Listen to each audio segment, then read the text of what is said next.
And yet what I like about this story actually is that Jesus is really honest. And he doesn't hide the fact that during his life here on earth, you know what? The wicked rich man seemed to be getting away with it.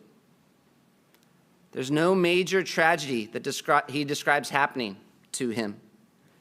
And, you know, there's no happy ending in this life for the poor man either. They live, they die, verse 22, with nothing really changing.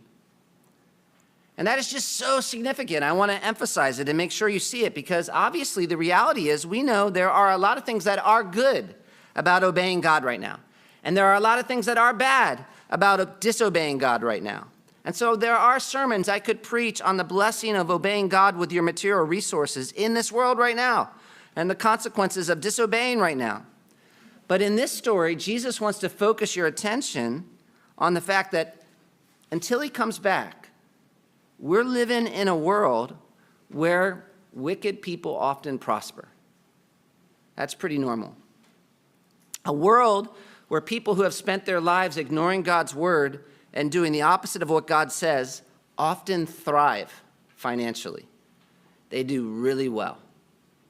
And where people who are really trying to obey God and follow Jesus and live sacrificially often don't. Sometimes they do the right thing and they get crucified. Because that means if you're going to understand the value of obedience or the seriousness of disobedience, you cannot just look at what happens in this life, at least externally. If that's where you stop, you are in trouble. And there are a lot of times when you're going to be confused. And Jesus knew that. He totally knew that. As he said what he said about using money or any of these other commands, he knew what life in this world could be like for people who were trying to obey him. And yet he still gave these commands.